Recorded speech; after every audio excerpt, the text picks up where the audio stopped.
Hey, what's up, everybody? It's Matt Johnson. We're here with an inaugural bonus episode of Level Up Podcast. We've got Greg Harrelson with us. We've got Mark Martin with us. We're talking about how to convert leads. We're going to cover expireds. We're going to talk about buyers. And we're talking about the change that Mark Martin is making in his business for the new year that he's already started on right now. So we'll get to all of that good stuff.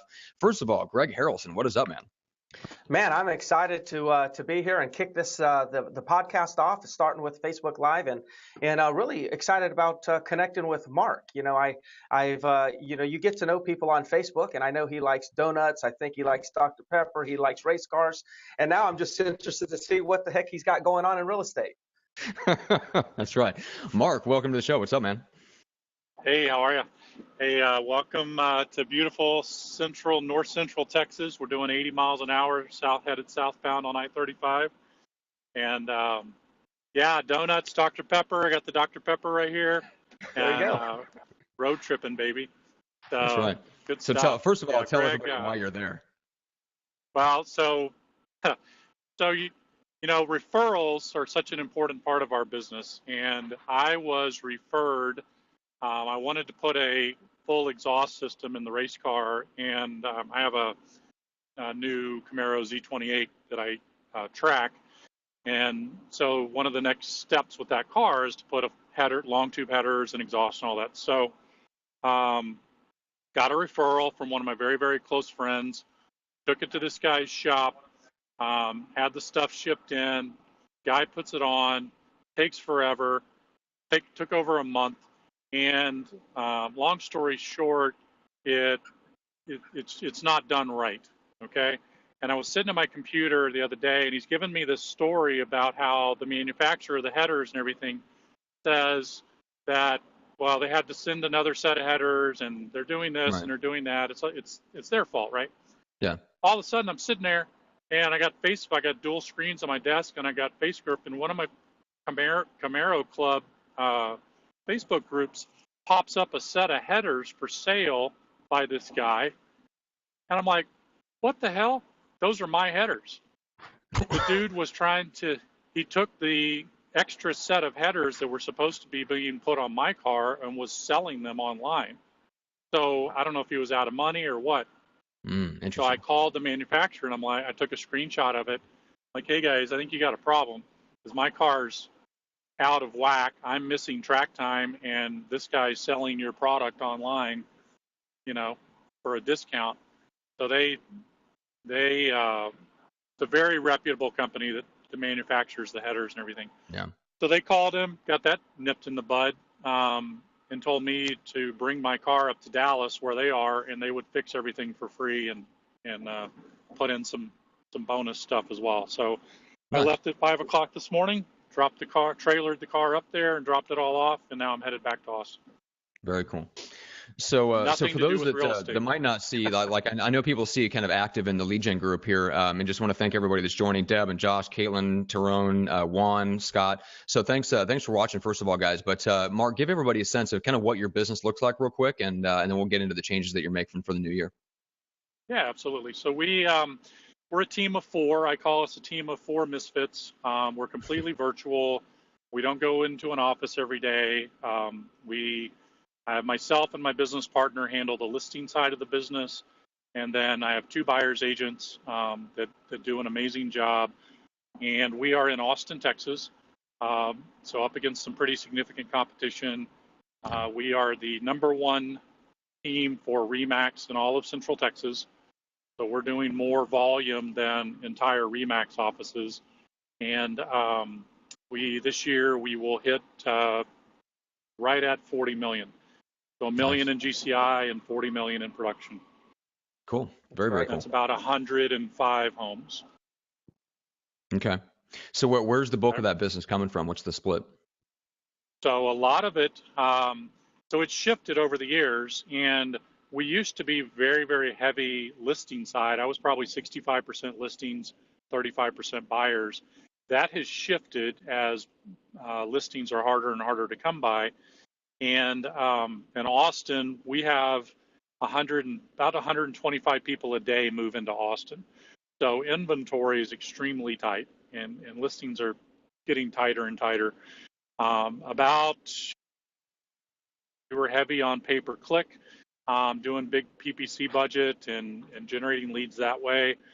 And then that started dying off, and the cost per lead was skyrocketing. And so we made a move over to Zillow, and there's going to be a percentage of people who don't like Zillow, and that's okay. Right. But we're making a killing on it. So it's now over 60% of our business this year was from Zillow, Wow. buyer and seller. What have you noticed accounted, on? Because the knock on that is usually the cost versus the conversion rate. So right. for you guys, Well, I mean, are you seeing like a super high lead cost, but then super high conversions? Well, I have a little bit different strategy than most people do with Zillow, but my average cost per lead is about $65. The average cost per lead in Austin proper is about $140. Mm-hmm. And we have spent $112,000 out of our pocket on Zillow this year to date, and well, the year's almost over. And we have generated $725,000 in gross commission from it. So Nice. I'm pretty happy with that. Yeah. Okay. All right. So fill us in a little bit on where expired listings comes in and what the changes that you're making going into the new year. Yeah. So expireds, I've rebuilt my business twice. If you know my story, it's basically I started in the business in the year 2000, and I started out with expireds, trained by the Mike Ferry organization, and just prospect. And I didn't know any better, and that's what I did, and it worked out great.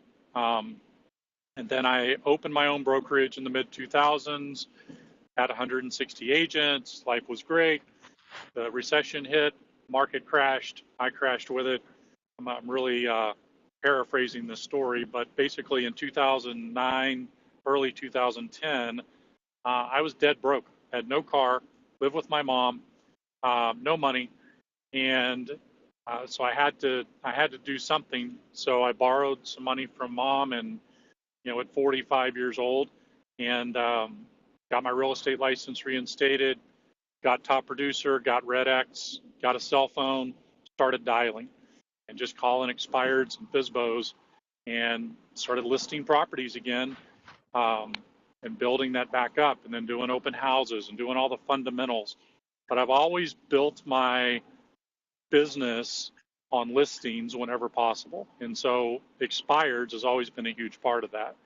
And so we started building a list of older expireds, and now we've got that list up to about 16,000 expireds over the last 10 years that we constantly work. And about 18 months ago, 2 years ago, actually, exactly 2 years ago in December, I hired a company called 1,000 Calls a Day, and hired an ISA. I'm like, hey man, if I can make 300 dials a day and do pretty good, then it should work really well if I'm making 1,000 dials a day and somebody else is doing it for me. And it started out great. Set some appointments. They were setting appointments for us.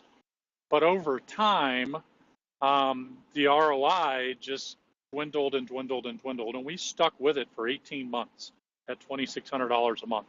And sometimes we had more than one ISA, so we'd be paying over $5,000 a month. But it just was a diminishing return, and we kept running into this language issue or understanding issue of what an appointment is. And so about 2 months ago, we killed that, and I just came to the realization as I coach agents across the country. I coach for Dirk Zeller and Real Estate Champions, and I just realized, as I'm coaching agents and teaching them how to prospect expireds, and in my conversations with Dirk, we're like, dude, nobody's better than I am at this. Why am I not doing it? And so I got back into it a couple of weeks ago just to get my feet wet. I started calling past clients and generating some referral business again, and reaching back out. And then I started hitting the expireds last week and this week, and we're setting appointments. And it's getting back to the basics. My goal is not to dial 1,000 numbers a day, but if I can set 3 to 5 listing appointments a week, I'm really happy. I can do that in a couple hours a day, then rock and roll. Interesting. Mark, I got a question, Mark. Because I see this all the time with real estate agents where, they go after a shiny object and they kind of leave their core. Now, in your particular case, there may have been some reasons why you kind of strayed away from your core, but the shiny object, let's call it Zillow, you actually made it work. Like a lot of people don't make those things work, right?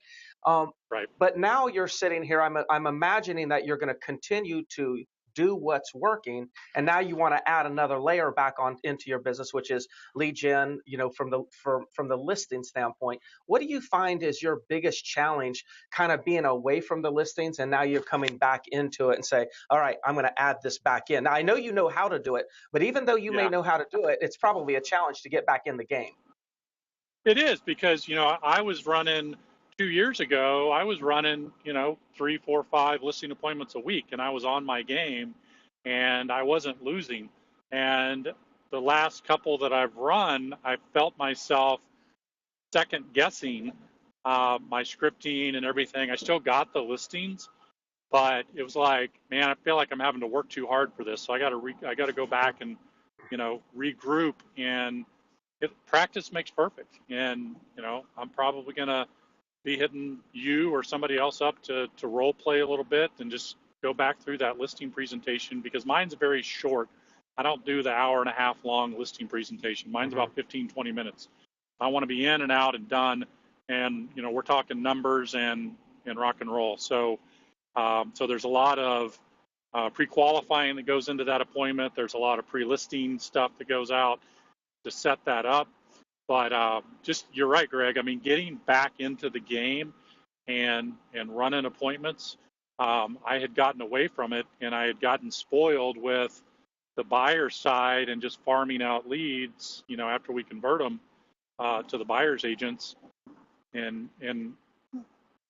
I got lazy, to be honest. Well, what do you think is, setting aside like the language issue, which we know can potentially be an issue depending on where you're at, your local market area, but set that aside. When you're talking about just the difference between you, Mark, and that person in ISA, what do you think is the difference in either the skill set or the phrasing or the mentality or the killer instinct, whatever it is that you think it is that's different from you making the calls versus somebody else making the calls? I think it's absolutely the last thing you just said, the killer instinct. I know when to pounce, and I know when in the conversation to go for the appointment. And I can, as an agent, versus relying on a unlicensed ISA or or an assistant or somebody making the calls for me, I'm sitting there looking at the old listing. I'm looking at the pictures. I can ask them, hey, did you actually see your listing on the MLS or in the internet? Did you see those pictures? I mean, do you feel like that was the best representation of your house? And ask those hard questions that an ISA is not going to ask that. I know the market, I know the numbers, I know our numbers, and I live it and breathe it. And so, when I, and you can probably tell, but I get passionate about it. And so that carries through in the conversations. And I don't think you can recreate that with a hired gun, basically, unless they've got that same drive and ambition and killer instinct that you, like you said. So the key question, Greg, especially for you, you're essentially running a boiler room of agents that are on the phones multiple hours a day prospecting. Can you teach the killer instinct? Can you teach the killer instinct? I tell you what, you can. I would say no, but what you can do is you can expose them. You can let them kind of experience what it's like to have that killer instinct. In other words, like doing it in front of people for hours and hours and hours, weeks, over months, over years. I think people can actually come and they can pick up on it.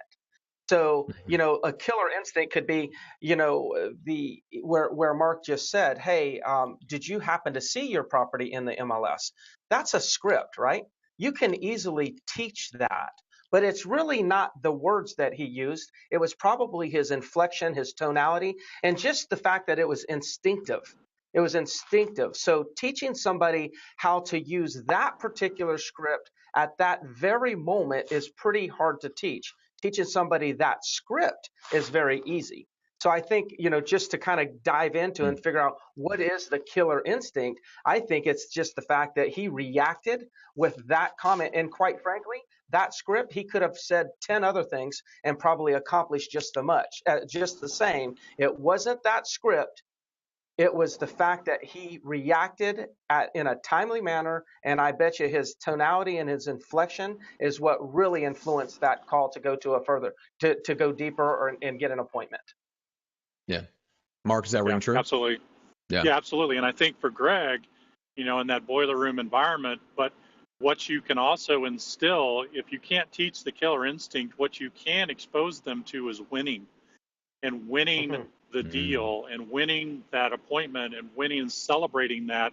When people are excited and happy and part of something that's bigger than them, and they're winning, then that is huge. And so we're not all together as a team.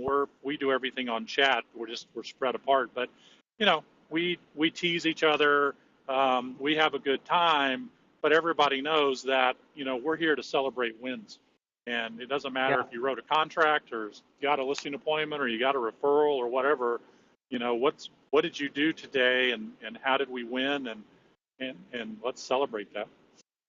And to take it one layer deeper, or say to add one more layer on it, I think that real estate agents have a hard time connecting the dots between the actions they're being asked to do and what they're going to and what they actually want out of their life or out of their business. So in other words, there's this goal that they have, but they have a hard time connecting the dots between the way to get that goal is these particular actions.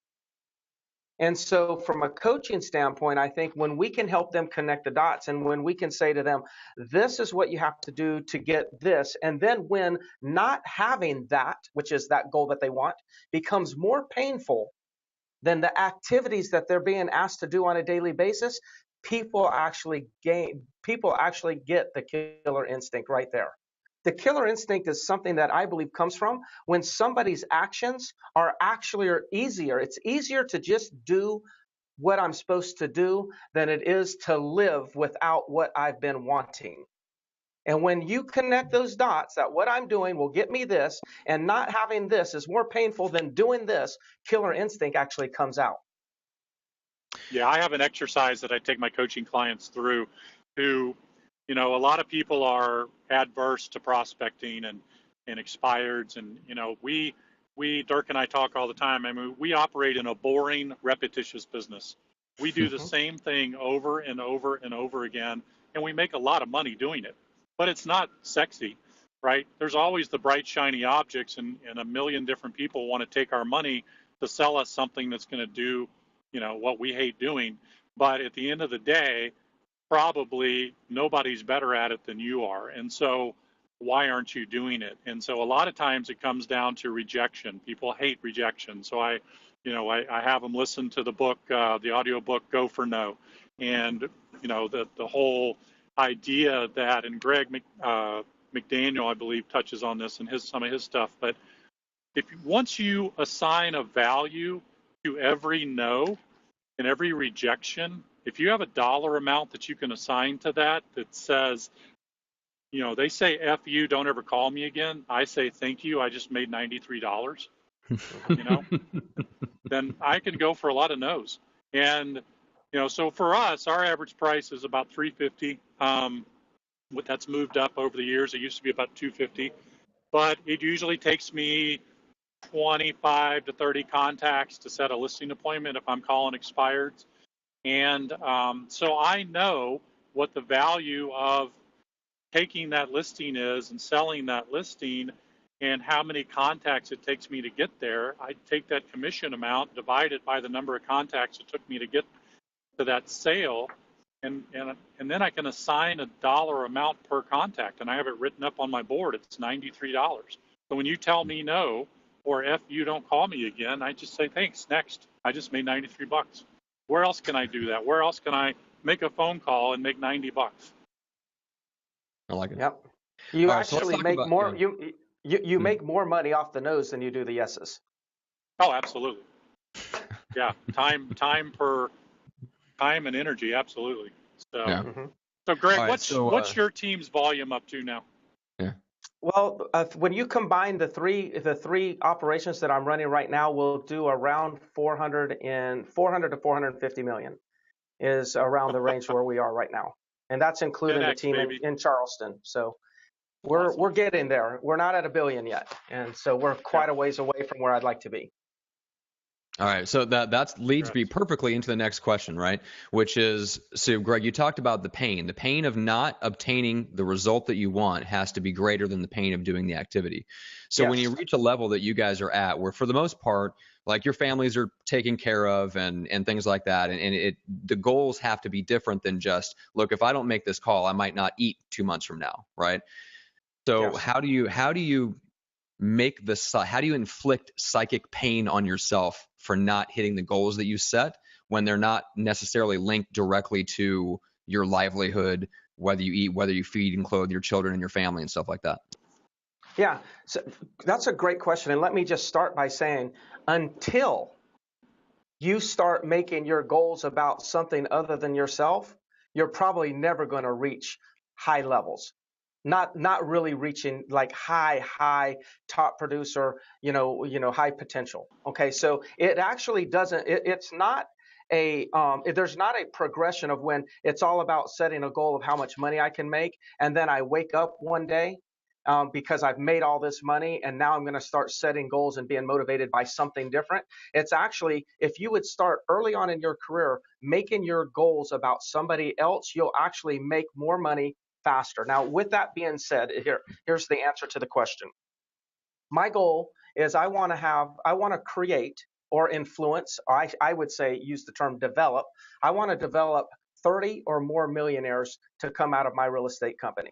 Okay, so when it comes to my real estate company, I'm on a mission to develop 30 millionaires or more, 30 or more millionaires. So when I wake up every day, I'm not waking up trying to figure out, okay, how am I going to get a listing, make a sale so I can add commissions and add income to my livelihood. I'm waking up every day feeling like I'm on a mission to make sure that I inspire, lead, develop, influence these agents in being able to go and reach their goals. I'm kind of like living vicariously through them.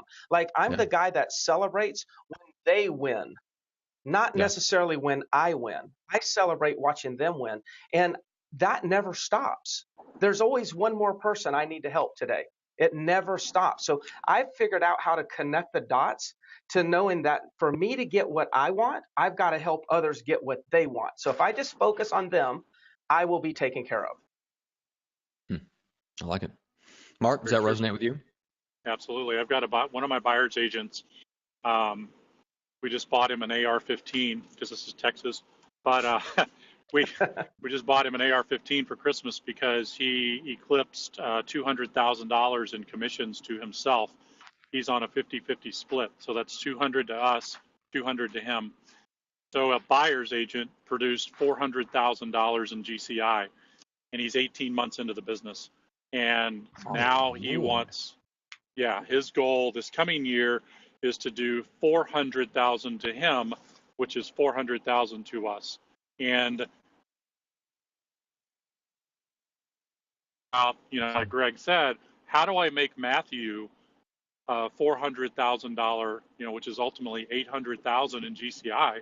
How do I create this buyer's agent animal? How do I feed it? And so, it's not just leads, it's opportunities in getting him bigger and better deals and better clients. And, how do we target those people? And, how do we move him? Now he's doing some farm and ranch. So bigger deals, further out, the guy will drive anywhere. So we're going out into pockets. So one of my new little tricks on Zillow is, everybody's worried about cost per lead, but there are a lot of markets in Texas where I can buy the entire zip code, 300% market share. So all 3 spots on the Zillow next to the listing are me, right? For $10 a month. What? Yep. What? Because they're rural They're rural areas, right? Yeah. Well, it only takes one. Yeah. So So I'm in probably 20 different zip codes that I pay $10 a month for that are scattered throughout, central Texas, probably 100, 200-mile radius. But he'll drive out there. But if somebody clicks on $1.5 million ranch, they're only getting me. Mm-hmm. So we've already, he wrote a $750,000 contract last week on one of those $10 zip codes. I just started doing this, and literally within 2 weeks, we put one under contract. So, I'm always looking for ways, how do we beat the beast, right? How do I make the highest ROI? Because everything we do, it doesn't matter if it's listings, buyers, past clients, Sphere, if you're investing money in those legs of your business, you've got to get a return. What's your ROI? And so I'm always looking at, for us as we coach agents, and Greg's doing the same thing with his people, we're looking at how do we make you the most profitable agent, not necessarily the most volume or even the most commissions, but the most profit. How do we make you the most profitable agent that we can? And so that's all based on ROI. And, so we're looking at that constantly. But, Matthew he's an anomaly, but the dude's on fire and he loves it. And he has zero, he has his MLS dues and his gas. And he's already brought to his family over $200,000 this year. So you're making millionaires, I'm making quarter millionaires, and I'm working my way up to you. So there you go. Well, in the last couple of minutes we have left, Greg, I think there's a lot of people that are in this position because the other side of this is the buyer side, right? So you did a really great hangout, I think sometime last year, about how to scale up a buyer lead business. Do you want to give people just a few bullet points on if they're finding themselves in that spot where they're pretty much exclusively a buyer's agent, maybe they're on somebody's team? How do you scale up? How do you get more done? How do you work with more people, higher price point people, whatever the case is, to make more money as a buyer's agent? Are you talking to Mark or to me? To you. Yeah, quite frankly, I don't remember that call. that hangout. I'm typically. It was a Real Geeks hangout. It was? Okay. Got it. I don't even remember. Can you remind me what I said? You probably had 50,000 views. It's a little. Yeah, exactly. Yeah. Oh my God, that's funny. That was it. I may just be blanking. I can't remember. I'm sorry. If you cue me up on something, I might be able to run with it. I apologize to all those that are out there, but at least I'm authentic. I'm telling it. That's right. I'm telling the truth. Well, Mark, give us for me, Matt, that's going to be systems. Yeah. Right. These buyers agents what that today. means by systems. Yeah. So we have, as rainmakers, as your team leader, has got to be making it rain. And some teams, actually a lot of teams, they're spending a lot on lead generation, but they're just shoving off those leads to the buyer's agents and expecting the buyer's agents to convert. And then they have them, they require them to call through the database and prospect and all that and look for old stuff. But the team leader, I believe, has to make it rain, and nobody's better at conversion than typically that person. So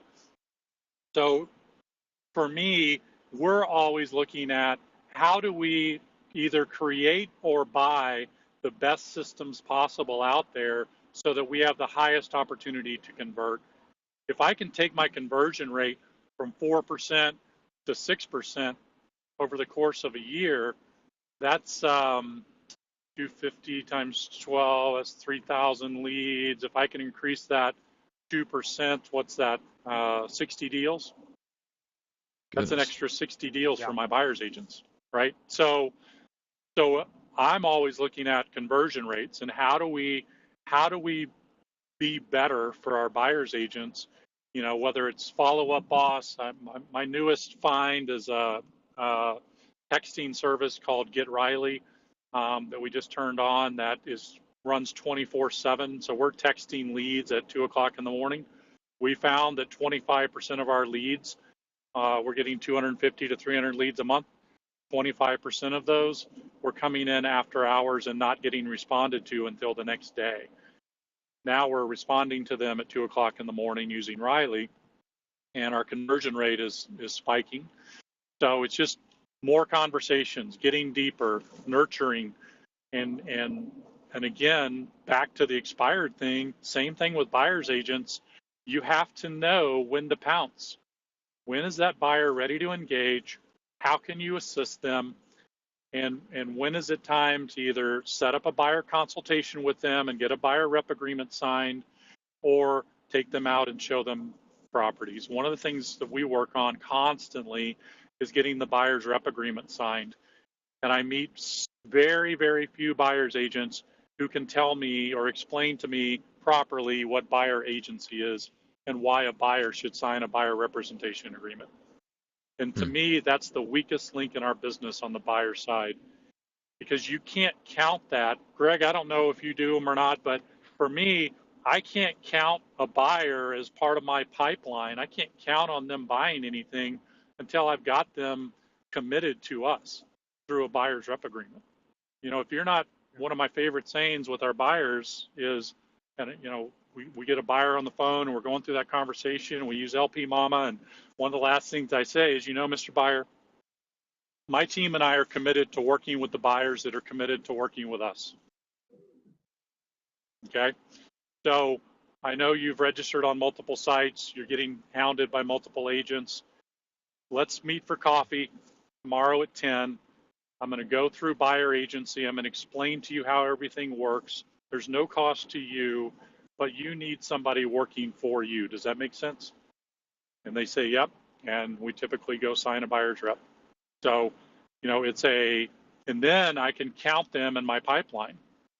Just saying that you've got a bunch of leads in your back end of your CRM, that's not a pipeline. That's just dead weight. Yeah. So, and I think, Matt, that's one of the things that I started to recall the Real Geeks Hangout that we did in the past. One of the things was about lead identification. So what we have here is we have an issue, especially buyer's agents. Buyer's agents, or anybody that's focusing on buyers, has the ability to generate a massive amount of leads in a very short period of time. It only takes opening up your wallet or pulling out your purse and spending a little bit of money. So lead generation is really so diluted. It's very, very simple to generate leads. So I look at it when it comes to capture, like lead capture. I think lead capture is insignificant these days, because capturing a lead is it's done for us, okay? But what's really important is there's so many gold nuggets in people's databases right now, they just don't know it. I think realistically, and I've done some back testing in databases that we've had ourselves in our office. So I know these numbers to be true for our databases, okay? We will go back through and I had call teams go in and look at all of our old databases, and we found that the people that were marked as dead or not ever doing anything, 3 years later, 2 to 3 years later, there was about a 5 to 6% rate of conversion of those people actually doing deals. So let's just say that you're a great buyer's agent, and I'm talking about a great buyer's agent across the country would be a 3% conversion. Now, I know Mark's got double that, but the reality is people say the average is around 3%. Absolutely not. The average in this country is probably less than 1%. So if you have a 3% and you're really counting everything that you've captured, that's phenomenal. Okay. So the key is, though, is I actually believe that if you were at 3%, there's an additional 5 to 6% that you think is never going to do anything because of what they said on the phone, but they just weren't ready at that time. So we didn't want to hang around with them for a year. But then after a year, after 18 months, they came back into the market. So we have the the buyer agency side, they have so many opportunities, but where they're challenged is being able to stay in communication and follow up for a full 12 to 18 months. We used to just get a sign call, take the sign call, go out and show property, and when we actually got the sign call, 15 years ago, that was when people were ready to buy and they called the sign. Now we capture them from the internet. Now, instead of being 20 days out from buying, they're 18 months out from buying. So in order to scale a buyer business and take it to the next level, you've got to have some lead identification systems. You've got to be able to put them into what I call a smart CRM. Now, most people know that I use Infusionsoft. I call that a smart CRM because I can throw people into Infusionsoft. They're not interested in doing anything right now, but then all of a sudden they're getting our drip emails, and then a year later they start engaging, watching videos or reading articles that we're writing, and we're starting to get these alerts that ping us. They text us or they call or they email us and says, "Hey, John Doe was put in your database 18 months ago, and he's now watched this video on how to negotiate a lower price on when making an offer in real estate." So he watches some video on that. Now all of a sudden, my agent has totally forgot about John Doe. This is 18 months out when they captured this lead. But now all of a sudden, my agent gets an alert, says, "Hey, John Doe's engaging again." So now John Doe, he rises to the top, and we make sure we call that person. So I think that's where scaling is. You've got to be able to use smart CRMs, intelligent CRMs that can identify the opportunities that you feel are in that dormant database. There's opportunities in those dead databases that we're just not paying attention to, and it's because the agents don't have their own enough personal time, personal bandwidth to be able to capitalize on that. They have to use technology or marketing automation for things like that. That's where I think scaling comes in. Yeah, I like it. So Mark, how does are you guys doing some of those things with Follow Up Boss? Does it track? Does it have some lead scoring capabilities that you guys are using? Me? Mm-hmm. Talking to me? You Yeah, mentioned, you mentioned using Follow Up Boss. So we use Follow Up Boss. We use Smart Lists. So I'm always watching, and I want to give you guys a quote that one of my mentors gave me about 3 years ago that encapsulates this very well. Write this down. There is more business inside your business than there is outside of your business. Now think about that. All of us have databases. All of us have contact lists. All of us have past clients. All of us have Sphere. But if we don't go back in and look for that 5% that Greg's talking about, I send out an email every 30 days to my entire database of leads, all the way back 4 or 5 years. We've got, 5,000 or 6,000 leads in our back end of our Follow Up Boss. Every month they get an email. Are you still looking for a home in the Austin area? And we'll get back a sample size that says, nope, we decided not to move. Okay, great. We changed their tag. We get it back some that say, yes, we bought with another agent. Oh, I got to love those, right? But that just says I sucked and the other agent was better. So we got to get better. I bet you that's somewhere in the range of 1.5 to 1.8%. I bet you that's what that is. If he goes in and pulls his old databases, it's that much. Yep. It's huge. And so, 5,000 people in the database, what's 1% of that? That's 50 deals. Who doesn't want to do 50 deals? They're sitting there inside our database. We just have to go find them. And what's your average commission check is what? 11,000. Okay, so 50 deals is $550,000. Right. That's sitting there right now in your database. Yeah. Yep. So, mine's the same, and probably most of the people that have databases, they're experiencing the same thing. And I agree, it's a lot easier just to attack what you already have than it is to go try to figure out how to get more. Well, and so many, everybody, it kills me when I'm on these forums and groups and all this stuff, and everybody's, hey, I'm getting 500 leads a month. Hey, I'm getting 700 leads a month. I'm getting what? That's awesome, dude. But how many are you actually selling? Because you probably should dial that back into something that you can manage. I have a rule: our buyers agents don't get more than 25 to 30 leads a month. Mm-hmm. Okay? They can't physically handle more than that and keep up with it, because 6 months in, now they're looking at 150 leads that they've got in their database that they're working. And it just gets bigger and bigger and bigger. So we're constantly churning that and culling out with those reminder emails of, hey, are you still looking for a home in the Austin area? Because we're going to lose a certain percentage. They're registering on multiple agents' websites. I was able to, I got invited to join another group here in town, and we went through some due diligence and we decided not to do it. And door's still open, and we love each other. But I was able to look inside their business, and I saw just a small sample of their CRM.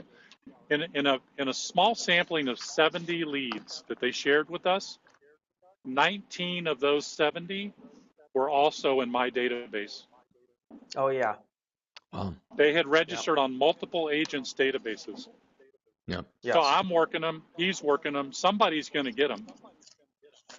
You just got to So let be me able throw to something be the out one that there. wins. Let me throw something out there on this note, because I kind of had this in my notes on maybe talking about this just real briefly. Everybody's got the same leads. We all have the same leads. I bet you I've got somebody in my database that's in Mark's database. It's just likely that it's the case, right? So here's what we've got to do. We have got to figure out, and I believe multi-channel marketing is going to be one of the things that helps us with this, but we've got to figure out how to convert our leads into our audience. That's the difference. See, everyone's got the same leads, but not everybody converts those. Not everyone has leads that they could actually call their audience. So your database would be made up of leads, but the people in your database that are engaging with your content is your audience. So it's not about growing your leads, it's about growing your audience. We don't need more leads. We need to make more of our leads our audience. We need a higher percentage of the leads that we already have need to be our audience. They need to see us as an authority. And then when we start the conversion, when we're communicating to our audience, is so many times better than our conversion when we're trying to convert leads. So in the future, you're probably going to hear me talking about this, because this is where my mind is right now. My mind is capturing leads is easy. The key is converting leads into your audience, because the conversion factor on when you're communicating to your audience goes through the roof. That's where the money is. Wow. Good stuff. I was going to say, I can't think of a better way than the mic drop that just took place for us to to end the live broadcast. That was really good, Greg. Seriously. All right. As Grant Cardone would say, remind me that I said that next time. Yeah. Don't worry, that'll be in the notes. We'll have that. We'll have that for you to actually remember. That was awesome. All right. So first of all, thanks, Mark, for joining us. I appreciate you going out of your way and being prepared. Yes. And like the setup that you have there is pretty slick. We all love that. That was pretty awesome that you're able to join us from the road. But we really thank you. So first of all, how do people send you referrals and reach out to you for coaching and just to connect with you? Yeah. Email address is markmartinonline@gmail.com. They can just Facebook message me. My profile is public, just Mark Martin. Not Mark Martin, the race car driver, but the other one. Yeah, I was going to say Mark Martin Remax, I think, is the easy way to find you. Yeah, yes. There you go. And the coaching's going great. I've got about 25 coaching clients right now. I love that. Great way to share and give back, but also learn and learn what's going on in other people's markets and lives, and really help them. We have my girlfriend and I have a goal of 50 doors in the next 5 years. We want to start buying investment properties and creating that wealth piece that Greg alluded to, creating millionaires. So there's a lot of things we work on. Greg and I have a call tomorrow to go over some stuff. Yep. I'm a firm believer there are no secrets in real estate. It's what you apply and what you do that's going to create the outcome for you. It's the actions that you take. I tell my 19-year-old son all the time, you can tell me everything you want, but it's your actions that speak louder than the words, right? So we got to take the massive levels of action to make things happen. Greg, it's been a pleasure being with you, man.